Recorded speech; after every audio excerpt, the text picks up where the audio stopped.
বাবজি আমার সোনা মানিক খেয়াল করুন, হযরত সালমান রাদিয়াল্লাহু তাআলা আনহু গাছ থেকে নেমে গেছেন। ওই মনিবের ভাইপোকে জিজ্ঞাসা করছে, কি বললে আর একবার বলো। যেই কথা বলেছি মুনিব তার কাছে এসে সালমান রাদিয়াল্লাহু তাআলার গালে জোরে একটি থাপ্পড় চালিয়ে দিয়েছি। আব্বাজি আমার যেই না থাপ্পড় দিয়েছি, সালমান রাদিয়াল্লাহু তাআলা আনহু মুনিবকে ডাক দিয়ে বলতেছেন, মুনিব আমি তো অন্য কিছু বলিনি, যে সংবাদটা দিচ্ছিল ওই সংবাদটা আর একবার আমি শুনতে চেয়েছি, তুই শুনে কি করবি বল। মুনিব বলছে, তুই শুনে কি করবি বল। সঙ্গে সঙ্গে বাবাজি আমার হযরত সালমান রাদিয়াল্লাহু তাআলা বলেন, না না বলা যাবে না। মনে মনে চিন্তা করেন, না এমনি জিজ্ঞাসা করতেছিলাম, মন পাগল হয়ে আছে নবী দেখার জন্য, কারণ তিনি ইয়াসরিব দেশে আগমন করেছেন। ও সোনা মানিক আরো ভালো করে বুঝে নেন। হযরত সালমান রাদিয়াল্লাহু তাআলা চিন্তা করছেন, কখনো রাত হবে যখন সবাই ঘুমিয়ে যাবে, আমি নিশি রাতে মুস্তাফাকে দেখতে যাব। জোরে বলে নবী প্রেমের পাগল, রাসূলের প্রেমের পাগল। এ বাবা শুধু নাম শুনেছেন, নাম শুনে পাগল হয়েছেন বাবা। সোনা মানিকেরা আমার হযরত সালমান রাদিয়াল্লাহু তাআলা আনহু এমনি করে গুটি গুটি পাই যখন আপনার কিনা ইয়াসরিব দেশে নিশিরাতে পৌঁছে গেছেন, দেখতেছেন আমার দয়াল নবী সাল্লাল্লাহু আলাইহি ওয়াসাল্লাম সাহাবায়ে কেরাম রিদওয়ানুল্লাহি তাআলা আলাইহিম আজমাইন সহনি আপনার কিনা আলোচনা করতেছেন। প্রিয় রাসূলের পাকের কাছে সালমান রাদিয়াল্লাহু কিছু আপনার সাদকার মাল খেজুর কিছু নিয়ে গেলেন। খেজুর কিছু নিয়ে গিয়ে বলতেছেন, নবী গো, ও হযরত মুহাম্মদ সাল্লাল্লাহু আলাইহি সাল্লাম, আমি আপনার কাছে কিছু সাদকার মাল নিয়ে এসেছি। আমার নবী পাক বললেন, সাদকার মাল তো আমি গ্রহণ করি না। সাহাবায়ে কেরাম রিদওয়ানুল্লাহি তাআলা আলাইহিম আজমাইনকে দিয়ে দিলেন। জোরে বলো, সাদকার মাল দিয়ে দিলেন। আমার নবী পাক গ্রহণ করলেন না। সালমান রাদিয়াল্লাহু তাআলা বুঝতে পেরেছেন যে সাদকার মাল তো আপনার কিনা, নবী গ্রহণ করলেন না। আমি যে তিনটি নিশানা শুনেছি, একটি তো আমার মিল হয়ে গেল। এবার দুই নাম্বার আমার জন্য, দুই নাম্বার আমার জানার দরকার, যদি কোনো তোফা দেয় কেউ, তাবারক দেয়, হাদিয়া দেয়, আমার নবী গ্রহণ করবেন, এটা কিন্তু নমুনা শুনেছেন। জোরে বলু। হযরত সালমান রাদিয়াল্লাহু তাআলা তিনি মুনিবের গোলামি করতেছেন। একদিন কিছু আবার খেজুর আপনার কিনে এক জায়গায় করে ওই খেজুরগুলো নিয়ে হযরত সালমান রাদিয়াল্লাহু তাআলা আমার নবী পাকের দরবারে এসে আপনার কিনা পৌঁছে গেলেন। নবী গো, নবী গো, আমি সালমান আপনার কাছে হাদিয়া নিয়ে এসেছি। আমার রাসূল পাক সাল্লাল্লাহু আলাইহি ওয়াসাল্লাম হাদিয়া গ্রহণ করলেন, নিজে খেলেন, সাহাবায়ে কেরাম রিদওয়ানুল্লাহি তাআলা আলাইহিম আজমাইন কে খেতে দিলেন। আরো জোরে বলুন সুবহানাল্লাহ। আব্বাজি আমার সোনা মানিক হযরত সালমান রাদিয়াল্লাহু তাআলা আনহু দুটি নমুনা মিলে গেল। তিন নাম্বার তার পিঠ মোবারকায় মোহরে নবুয়াত রয়েছে। মোহরে নবুয়াত আমাকে দেখতেই হবে, মোহরে নবুয়াত আমাকে বুঝতেই হবে। তারপরে তো বুঝবেনি, দুটো তো নমুনা আমি মিল হয়ে গেল। তিন নাম্বারটা আমার জানার দরকার। সালমান রাদিয়াল্লাহু তাআলা যখন একটু সময় পান আমার নবী পাকের দরবারে যান। হে বাবাজি আমার, এমনি সমাতে আপনার পাশে পাশে বেশিরভাগ তিনি থাকেন। কখন কিনা মোহরে নবুয়াতটা দেখবেন, বিশ্বাস হয়ে যাবে। ওই মোহরে নবুয়াতে লেখা আছে, লা ইলাহা ইল্লাল্লাহু মুহাম্মাদুর রাসূলুল্লাহ সাল্লাল্লাহু আলাইহি ওয়াসাল্লাম। এর নাম হলো মোহরে নবুয়াত। কেন জানেন মোহরে নবুয়াত কারে বলে? আল্লাহ পাক আল্লাহ তাআলা যখন আপনার আমার নবীকে প্রথম সৃষ্টি করলেন, সৃষ্টি করার পরে আল্লাহ পাকের কুদরতি কদমে আমার নবী পাক যখন ঝুঁকে গেলেন, আব্বাজি আমার আল্লাহ পাক কুদরতি হাত আমার নবী পাকের পিঠ মোবারকায় দিয়েছিলেন। সেটাই হলো মোহরে নবুয়াত। কেউ যদি মোহরে নবুয়াতে চুমা খায়, তার জন্য জান্নাত ওয়াজিব হয়ে যায়। ও যুবক আমার সোনা মানিকেরা, রাসূল করিম রউফুর রহিম সাল্লাল্লাহু আলাইহি ওয়াসাল্লামের এই মোহরে নবুয়তটা দেখার জন্য সালমান পাগলের মতো পাশাপাশি পাশে থাকেন। ও বাবাজি আমার সোনা মানিকেরা, এমনি করে দিন যায় রাত আসে, দিন যায় রাত আসে, এমনি করে সময় চলে যায় বাবাজি। আমার নবী আপনার নবী বুঝতে পেরেছেন গোলামের মনের কথা, বুঝছেন। একদিন আমার দয়াল নবী পাকের পিছনে আছেন, হাওয়া চলছে মিদি ঠান্ডা হাওয়া। আমার দরদি নবী পিছন দিক থেকে জুব্বা মোবারকাটা উঁচু করে দিয়েছেন। সালমান রাদিয়াল্লাহু তাআলা দেখে নিয়েছেন মোহরে নবুয়ত, ছুটে গেলেন আর মোহরে নবুয়ত চুমা খেয়ে নিয়েলে। ওগো দরদি আমার, আমাকে কলেমা পড়াইয়া দেন, আমাকে মুসলমান বানিয়ে দেন। অতি কষ্ট করে আমি এসেছি, বাপ ছেড়েছি, মা ছেড়েছি, আমি আমার আব্বার অর্থ চেয়েছি শুধুমাত্র আপনার জন্য। কারণ আপনার নুরানি চেহারা দেখে আমার আর মন কোথাও ভালো লাগে না। নাম শুনে প্রেমে পড়ে গেছি দরদি। আজ আমার তিনটি যে শর্ত ছিল, জানার বিষয় ছিল, সবগুলো আমি প্রমাণ পেয়ে গেছি। আপনি আমাকে কলেমা পড়াইয়া দেন। আমার নবী পাক থেকে কলেমা পড়াইয়া দিলেন। ও বাবাজি আমার, ঈমানি কলেমা পড়ে নিয়েছেন। লা ইলাহা ইল্লাল্লাহু মুহাম্মাদুর রাসূলুল্লাহ সাল্লাল্লাহু আলাইহি ওয়াসাল্লাম। জোরে কোন সুবহানাল্লাহ। নাকি কলেমা পড়ে নিয়েছেন বাবা। হযরত সালমান রাদিয়াল্লাহু তাআলা আনহু মনের অবস্থা পরিবর্তন হয়ে গেল। মনে চায় নবী পাকের দরবারে থাকবেন, কিন্তু থাকা যাবে না, তাকে তো মনিবের কাজ করতে হবে। সাহাবী রাসূল হযরত সালমান রাদিয়াল্লাহু তাআলা আনহু ইহুদির ঘরের ছেলে আমার নবীকে কেমন করে মোহাব্বত করছে দেখুন বাবা। সোনা মানিকেরা, আমার নবী পাকের দরবারে একদিন আরজি জানাই, হুজুর আমি আপনার কাছে ফরিয়াদ জানাই, আমার মনিব, আমি মনিবের কাছে যখন যাই মন ভালো লাগে না, আপনার দরবারে কখন আসবো সেই চিন্তায় বিভোর হয়ে থাকি। আর আপনার দরবারে যখন আসি মনিবের কি কাজ করতে হবে, যদি আমার প্রতি আঘাত করে সেই চিন্তায় বিভোর হয়ে থাকি। ওগো নবীজি, আমি সালমান বড় পেরেশান হয়ে আছি। আবার নবী পাক বলেন, তোমার মনিবের কাছে শুনবে, তোমার মনিব কিসে তোমাকে আজাদ করবে।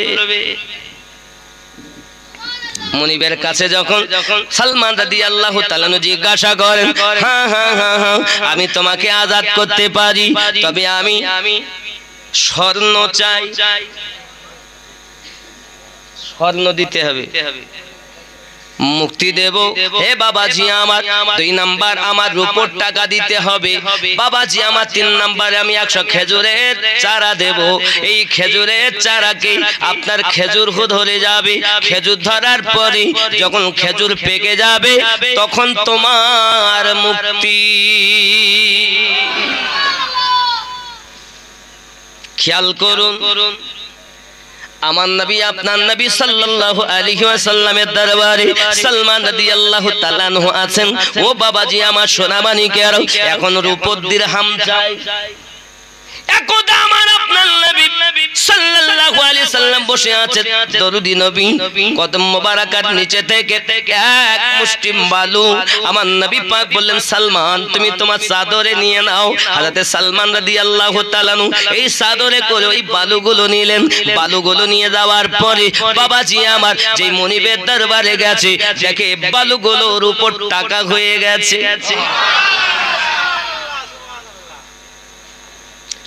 আমার নবী এজন্য সরকারে আলা হযরত বলেন, কোন দেতা है देने को मुंह चाहिए, देने वाला है सच्चा हमारा नबी, सबसे औला व आला हमारा नबी, सबसे वाला व वाला हमारा नबी।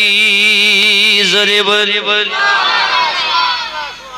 নাকি আমার নবী দিতে পারেন না? নবীরা দিবে কেমনে? আল্লাহর কোরআন যদি সাক্ষী দেয় নবীরা দিতে পারে তাহলে মানা যাবে। কথা বলে বাবা যারা কানা তারা মানবে না, নবী তো দূরের কথা। বাবা আমার নবী পাকের কাছে সাহায্য চাওয়া, শুধু নবী নয় আল্লাহর ওলির কাছে সাহায্য চাওয়া নবীর সুন্নাত। হ্যাঁ, সাহায্য চাওয়া নবীর সুন্নাত। কোথায় আছে? কোরআন মাজিদ খুলুন। হাফেজ সাহেব আছেন না কেউ? বাবা আমার যারা হাফেজ ও কোরআন আছেন, আমি যদি ভুল বলি আমাকে ধরবেন, আর সঠিক যদি বলি তাহলে ঈমান পরিপূর্ণ করবেন। বাবা ধোঁকাবাজি চলবে না। ও সোনা মানিকেরা আমার, সূরা আন-নামাল একটু দরুদ শরীফ আল্লাহুম্মা পড়ে নিচ্ছি। ওয়া আলা আলি সাইয়্যিদিনা বাজি আমার সোনা মানিক, খেয়াল করুন না কেন, সূরা আন-নামাল 27 নাম্বার সূরা, 114 মধ্যে 27 নাম্বার সূরা। এই সূরা আপনার নামালের 39 নাম্বার আয়াত। অনেকে বলে চাওয়া যাবে না। আল্লাহর নবী সুলাইমান পয়গম্বর তার দরবারে সমস্ত সদস্যদের বলছেন, কেউ আসো নাকি আমার সাহায্য করতে পারবে? সাহায্য চাওয়া, এরা বলতে চাওয়া যাবে না। ও বাবা, তুমি কোরআন শরীফ পড়তেই পারো না। কোরআন মাজিদ 38 নাম্বার আয়াত, সূরা আন-নামাল, ক্বালা ইয়া আইয়ুহাল মালাউ আইয়ুকুম ইয়াতিনি বিআরশিহা ক্বাবলা আন ইয়াতুনি মুসলিমিন। सुलेमान सल्लम ने कहा, ऐ सरदार तुम में से कौन मेरी पास लाएगा उस तक उससे कबल के वो आए मेरे पास फर्मा बरदारी होकर। তোমাদের মধ্যে কে এমন আছে আমার সাহায্য করতে পারবে? ও আমার দরবারে আসার আগেই তার প্রাসাদ আমার কাছে এনে দিতে হবে। সুবহানাল্লাহ বলেন। এ কোরআন বলছি, কোরআন। সঙ্গে সঙ্গে জিনদের ভিতরে একজন দৈত্য উঠে বললেন, ক্বালা ইফরিতুম মিনাল জিন্নি আনা ক্বালা ইফরিতুম মিনাল জিন্নি আনা আতিকা বিহি ক্বাবলা আন তাকুমা মিন মাকামিক। সঙ্গে সঙ্গে জিনদের ভিতরে একটি জিন, বড় দৈত্য, যার চোখ এক জায়গায়, এক কদম সেখানে চলে যেত। বিশাল দৃশ্য তার। সে বলতে চাই, ওগো নবী সুলাইমান, আমি বিলকিস বেগমের প্রাসাদ এনে দিতে পারবো, এমন সময় লাগবে আপনি যে সিংহাসনে বসে আছেন ওই সিংহাসন থেকে উঠে দাঁড়ানোর আগে। জোরে বলেন। আপনি বলছেন চাওয়া যাবে না, নবী সুলাইমান বলেন আমার সাহায্য কে করতে পারবে? 38 নাম্বার আয়াতে। আর 39 নাম্বার আয়াতে ইফরিত বলে একজন জিন বলল, আমি পারবো। কত সময় নেব? ক্বাবলা আন তাকুমা মিন মাকামিক, আপনি ওই সিংহাসন থেকে ওঠার আগে। জোরে বলো। সঙ্গে সঙ্গে হযরত সুলাইমান পয়গম্বর বললেন, ওয়া ইন্নী আলাইহি লিকাবিয়ুন আমিন। এ বাবাজি আমার সোনা মানিকেরা, তাকাত রাখতা হুঁ, আমানতদার হুঁ। আয় নবী সুলাইমান, আমি এমন ক্ষমতা রাখি এবং আমানতদারও আছি। সঙ্গে সঙ্গে সুলাইমান নবী বললেন, হবে না। ক্বালাল্লাযী ইনদাহু ইলমুম মিনাল কিতাবি আনা আতিকা বিহি ক্বাবলা আন ইয়ারতাদ্দা ইলাইকা তারফুক ফালাম্মা রাআহু মুস্তাকিররান ইনদাহু ক্বালা হাযা মিন ফাদলি রাব্বি। জোরে কন্না সুবহানাল্লাহ। হে বাবাজি আমার সোনা মানিকেরা, সঙ্গে সঙ্গে আর একজন আল্লাহর ওলিদের মধ্যে, মানব জাতের মধ্যে একজন আল্লাহর ওলি, যার নাম আসিফ বিন বারখিয়া, তিনি উঠে দাঁড়িয়ে গেলেন। উঠে বলতেছেন, ওগো নবী সুলাইমান, আমি আপনার কাছে প্রাসাদ এনে দিতে পারবো। হাজার হাজার মাইল দূর থেকে। কতটা সময় নেবে? ওগো নবী সুলাইমান, আপনি চোখের পলক ফেলার আগেই এনে দেব। তুমি আল্লাহর নবীর শান মানো না, আল্লাহর ওলিদের শান মানো না, তার মানে আল্লাহর কোরআন অস্বীকার করতেছো। এ বাবা আমার ঘরের কথা না। আল্লাহ পাক কোরআন মাজিদের 27 নাম্বার সূরা, সূরাটির নাম সূরা আন-নামাল, আয়াত নাম্বার 38, 39, 40 ভালো করে পড়ে দেখো। আল্লাহর নবী সুলাইমান পয়গম্বর মানুষের কাছে সাহায্য চেয়েছেন। তুমি চাইছো, বলছো আল্লাহ ছাড়া কারো কাছে চাওয়া যাবে না। হ্যাঁ, আল্লাহ মনে করে চাওয়া শিরক, কিন্তু আল্লাহর বন্ধু হিসাবে চাওয়া চাওয়া শিরক নয়, নবীদের সুন্নাত। ভুল বুঝিয়ে মানুষকে আর কতদিন চালাবে? এ তো কোরআন। হাদিস বললে বলতো জয়ীফ হাদিস বলে গেছে, তা হাদিস বলিনি, কোরআন বলে। সূরা আন-নামাল 33 নাম্বার আয়াত থেকে আপনি পড়তে পড়তে যাবেন। আমি কথা যদি না মেলে আপনি তখন বলবেন আমিনুদ্দিন মিথ্যা কথা বলে গেছে। দেখুন আব্বা আমার, যাদের মনে আল্লাহ মোহর মেরে দেয় এরা সত্য শুনেও শুনবে না, সত্য দেখেও দেখবে না, শুনেও বলবে ওই মোহর মারা আছে, না শোনার ভান। এরা কেমন জানেন? এরা চতুষ্পদ জন্তুর থেকে নিকৃষ্ট। যদি বলেন হুজুর এরা কোথায় আছে, তাও কোরআন শরীফে আমি আপনাকে দেখাবো। কোরআন মাজিদ 7 নাম্বার সূরা, সূরা আল আরাফ। সূরা আল আরাফের আপনার 178 নাম্বার 169 নাম্বার আয়াত। 178 169 100। হ্যাঁ আমি বার করছি ইনশাআল্লাহ। তাহলে একটু দরুদ আল্লাহুম্মা সাল্লি আলা সাইয়্যিদিনা মাওলানা মুহাম্মদ ওয়া আলা আলি সাইয়্যিদিনা মাওলানা মুহাম্মদ। আব্বাজি আমার সোনা মানিক, আমরা তো বলি কিন্তু এরা বলে সব ভুল বলে যাচ্ছে। আর দেখেন একদম আল্লাহ পাক রব্বুল ইজ্জত পবিত্র কোরআন মাজিদে বলছেন, সূরা আল আরাফ 178 নাম্বার আয়াত, নোট করে দেখুন। যদি এখন না থাকে পরে খুলে দেখবেন। আল্লাহ পাক বলছেন বিসমিল্লাহির রহমানির রহিম, মান ইয়াহদিল্লাহু ফাহুয়াল মুহতাদি। আমি আল্লাহ যাদের হেদায়েত দান করি তারা হেদায়েত প্রাপ্ত হয়। ওয়া মান ইউদ্লিল ফাউলাইকা হুমুল খাসিরুন। और जिन्हें अल्लाह गुमराह कर दे तो वही नुकसान उठाने वाले हैं। अल्लाह যাদের পথভ্রষ্ট করেন তারাই তো ক্ষতিগ্রস্তদের অন্তর্ভুক্ত। আব্বা আমার, আল্লাহ পাক আল্লাহ তাআলা বলছেন ওয়ালাকাদ যারানা লি জাহান্নামা কাসীরাম মিনাল জিন্নি ওয়াল ইনস লাহুম কুলুবুল লা ইয়াফকাহুনা বিহা। খেয়াল করেন हमार अल्लाह पाक अल्लाह ताला बोले और बेशक हमने जहन्नम के लिए बहुत से जिन्नात और इंसान पैदा किए हैं, उनके ऐसे दिल हैं जिनके जरिए समझते नहीं। আমি আল্লাহ বহু জিন এবং মানব সম্প্রদায়কে জাহান্নামে দেওয়ার জন্য আমি আল্লাহ জাহান্নাম সৃষ্টি করেছি। কেন? লাহুম কুলুবুল লা ইয়াফকাহুনা বিহা। আমি আল্লাহ তাদের অন্তর দিয়েছি কিন্তু অন্তর দিয়ে তারা চিন্তা ভাবনা করে। ও ভালো করে বুঝবেন। আমার আল্লাহ আরো বলছেন ওয়ালাহুম আয়ুনুল লা ইউবসিরুনা বিহা। আমি আল্লাহ তাদের কান দিয়েছি কিন্তু তারা শুনেও না, শোনার ভান করে।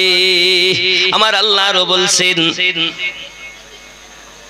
আমি আল্লাহ তাদের চোখ দিয়েছি কিন্তু চোখ দিয়ে দেখেও না দেখার ভান করে। ওয়ালাহুম আযানুল লা ইয়াসমাউনা বিহা।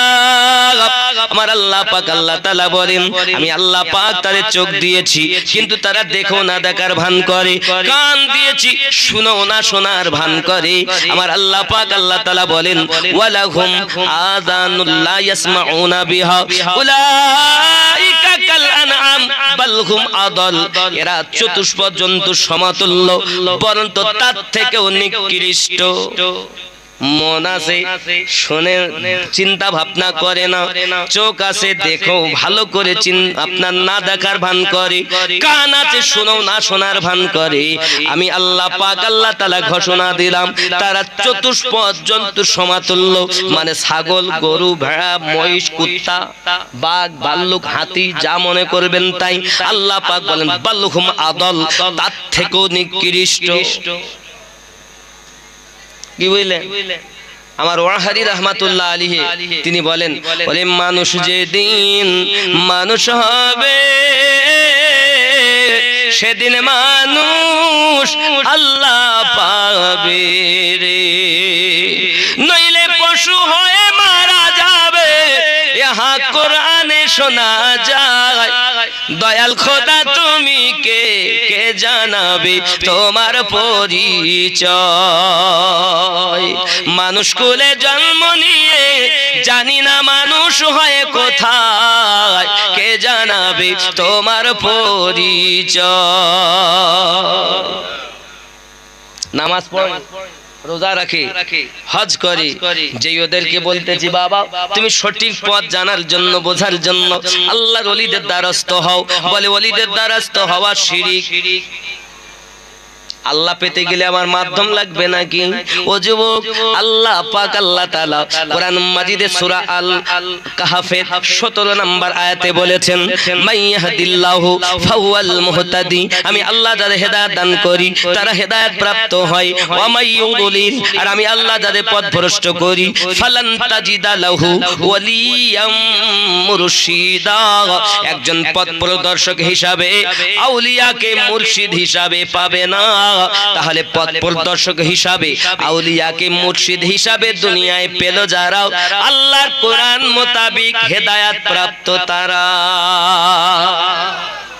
ঠিক কি না মুর্শিদ পাবে এরা বলছে মুর্শিদের দরকার নাই আল্লাহ বলছেন আমি যাদের হেদায়েত দেই তারাই হেদায়েত প্রাপ্ত হয় আর পথ প্রদর্শক হিসাবে আউলিয়াকে মুর্শিদ হিসাবে তারাই পাবে এ বলছে মুর্শিদের দরকার নাই আমার আল্লাহ বলেন যারা আমি আল্লাহ পাক হেদায়েত দেব মনে করি তারাই পায় তারাই মুর্শিদ পেয়ে যায় পথ প্রদর্শক হিসাবে আরো জোরে বলুন সুবহানাল্লাহ এটা কার কথা এখন বলছে মুর্শিদ ধরতে হবে না এ যুবক এই মুর্শিদ সম্পর্কে কোরআন মাজিদে সূরা বনী ইসরাঈলের 71 নাম্বার আপনি নোট করুন আমার আল্লাহ পাক আল্লাহ তাআলা বলেন বিসমিল্লাহির রহমানির রহিম ইয়াউমা নাদউ কুল্লা উনাসিম বিইমামিহিম স্মরণ করো ওই দিনের কথা যেদিন আল্লাহ পাক আল্লাহ তাআলা প্রত্যেক কওমকে তার ইমামের সঙ্গে আপনার ডাক দেবেন ইমাম বলতে কি বোঝায় তাফসীর কারগণ লিখেছেন দুনিয়া যার কথা শুনে আপনারা আমরা জীবন